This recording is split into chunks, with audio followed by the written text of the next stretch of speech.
Ideas tend to work when there's real resources behind them, when there's real infrastructure.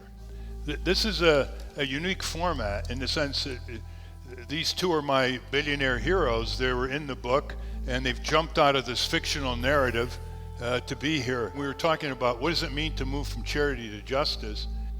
I called George Soros several times. I never get a return. If he put $200 million in those 9 months, unleashing all of these people on Capitol Hill in the media, would have overcome the media complicity and torn apart the lies and deceptions that Bush Cheney used to invade. I think it's a lovely idea. Executing would have been impossible. Tell me why. You can't put $200 million to work in 9 months and be effective. Someone came to me with that proposition, I would say, show me your plan. Show me the detail of your plan. How are you going to spend your money? How are you going to know if you're doing any good? No one comes with that because no one has that. It's very hard for an individual to write an op-ed. I write some op-eds, so I know, that tells the whole country that our political leaders are wrong and we ought to do something totally different than they want to do. So something as basic as whether we go to war or whether we don't. And I just think it's just too big a job for an individual to tackle. If you are in the business of finding and exposing the lies early, I think you can deal with this. We had no mechanism for doing it, and you could not have put a plan together that was viable. 2 organized people in the White House can flatten 300 million Americans who aren't organized.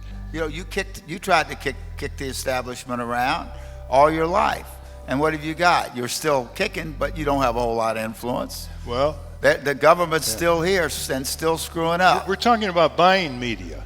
But you're saying, yeah. Give me $200 million and we'll stop the war. It's a hell of a, had I thought it was possible, I would have given you $200 million.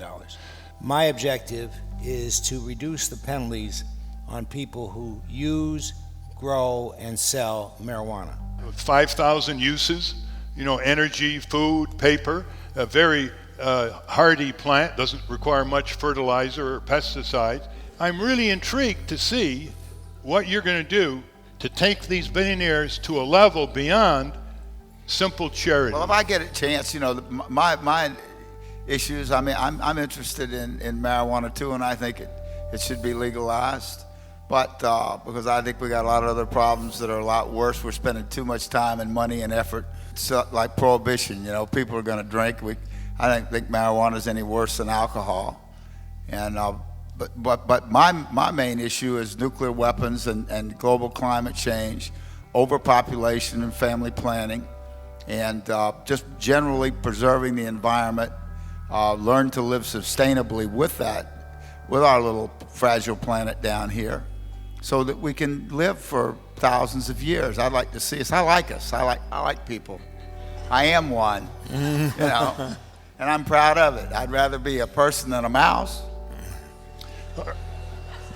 All right. If we were a bunch of mice, we'd really have trouble. We wouldn't even talk. We couldn't be having this intelligent discussion. The issue is... Which issue? The issue is Indian Point. How do you get to define the issues? Because... that was what I was worried about when we had dinner. No. First of all, you asked a question before about why can't 2 or 3 billionaires get together and do something? Right. A bunch. One of the main reasons they can't happen is they won't. They won't. These guys that are billionaires think they know everything. Both of them. And they have made it mostly doing it on their own, and they're not inclined to work in teams.